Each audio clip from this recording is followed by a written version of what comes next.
오늘도 함께 해주셔서 감사합니다. 오늘의 비밀 편지 시작하겠습니다. 안녕하세요. 저는 결혼 3년차 32살 여자입니다. 저는 중소기업에서 격리를 하고 있고 동갑인 신랑이랑은 초등학교 동창입니다. 졸업 후에 연락이 끊겼다가 어른이 되고 동창회에서 만나 결혼까지 하게 되었습니다. 저는 친정의 인연을 끊고 살고 있습니다. 어떻게 자식이 부모한테 그럴 수 있냐고 하실 수도 있지만 제가 친정의 발길을 끄는 건 재작년 추석 때부터입니다. 저희 집은 3남매인데 제 위로 언니가 있고 밑으로는 남동생이 있습니다. 공부도 잘하고 예쁜 언니에 비해 평범했던 저는 여상을 졸업한 뒤 20살에 중소기업에 취업해 현재까지 다니고 있습니다. 제 친구들이 어디 대학을 갈지 고민하고 대학 생활 기대에 부풀어 있을 때 저는 친구들에게 수능 점수가 잘 안 나와서 재수를 하겠다며 거짓말을 했지만 사실은 대학원서조차 넣지 못했습니다. 수능 전부터 엄마는 아빠의 무능함을 탓하며 제 앞에서 늘 돈이 없다고 하셨고 제가 대학을 가고 싶다고 이야기를 했을 때 이렇게 살게 한 니네 아빠 탓이지. 남들처럼 월급만 꼬박꼬박 갖다 줘도 내가 너희를 이렇게 키우지는 않았어. 라며 신세 한탄을 늘어놓으셨고 결국 엄마랑 아빠는 크게 싸우셨죠.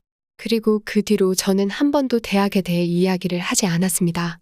제가 돈을 벌어야 가정의 평화가 온다는 생각뿐이었죠. 그래서 저는 돈을 벌기 시작했고 20살부터 일을 해서 지금까지 한 번도 쉬어본 적이 없었습니다.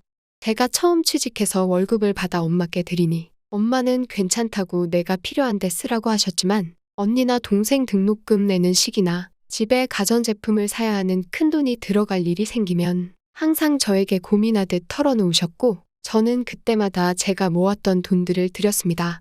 엄마는 늘 말로는 내가 너한테 해준 게 없어서 미안하다. 언니랑 동생이 네 고마움 다 알고 너한테 항상 고마워해. 라고 이야기했지만 가족이 모여 있을 때면 저는 항상 외톨이 같은 느낌이었습니다. 그 후로도 집안 생활비와 언니가 차 살 때 심지어 결혼 자금까지도 보태야 했고 언니 결혼식 축의금으로도 200만 원을 냈습니다.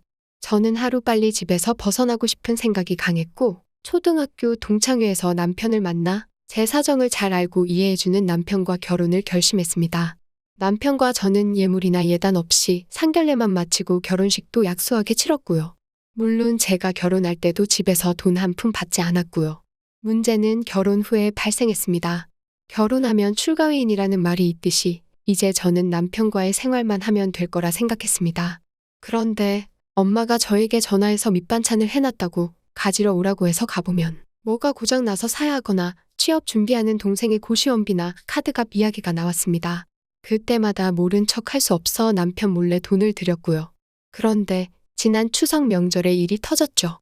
그날도 시댁에 갔다 무거운 마음으로 친정에 가서 빨리 밥만 먹고 일어나려고 하는데 엄마가 밥 먹는 자리에서 동생이 이번에 취직을 해서 전셋집을 구해야 하는데 전세금이 부족하다며 또 돈 얘기를 하시더라고요.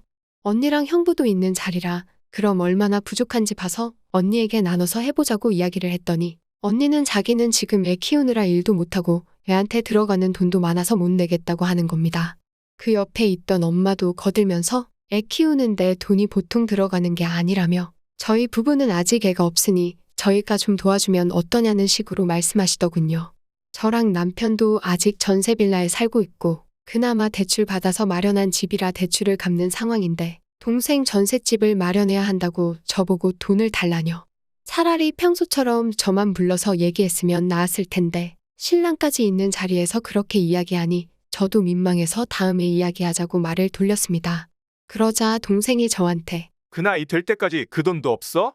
라며 오히려 뭐라고 하는 겁니다.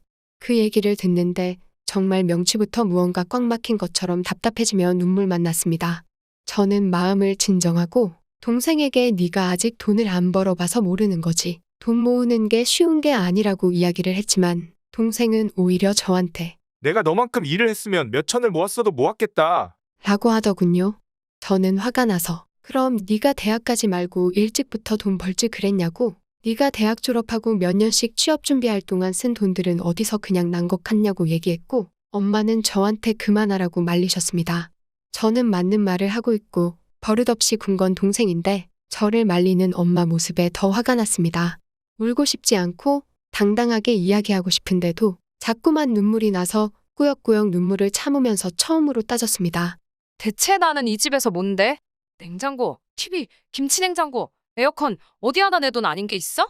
나는 대학 구경도 못했어도 대학 등록금만 몇 번을 냈고 내 차는 없어도 언니 차 살 때 돈 보탰어. 20살 때부터 회사에서 직원들 눈칫밥 먹으며 일했어도 내 동생은 좋은 회사 취직해서 편하게 일하길 바래서 네 고시원비며 카드값 내가 사고 싶은 거 안 사고 먹고 싶은 거 안 먹고 아껴서 준 거라고. 근데 네가 대체 뭘 안다고 내 인생에 대해 그렇게 함부로 얘기하고 엄마는 왜 내가 맞는 말 하는데 말도 못하게 해. 대체 나는 이 집에서 뭐 하는 사람인데. 제가 더 이야기를 하려고 했지만 남편이 말렸고 저는 남편에게 이런 모습을 보인 자체도 창피하고 더 이상 그 공간에 있는 자체가 싫어서 그대로 일어서 나왔습니다.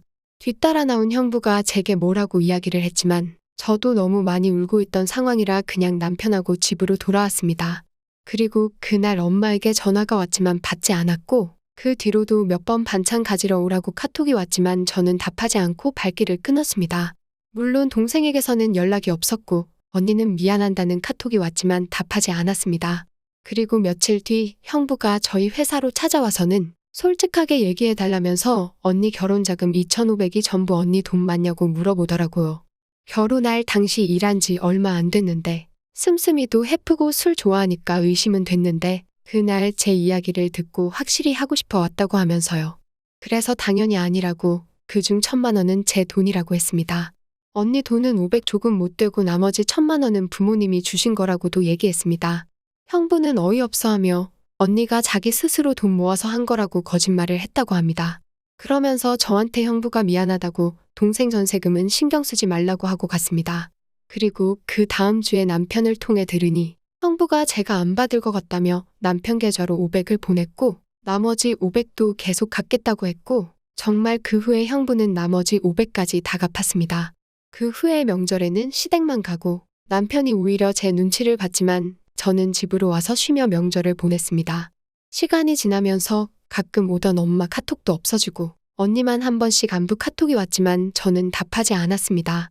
저와 남편은 돈을 모아 전세금 대출도 갚고 조금의 여유가 생겼죠.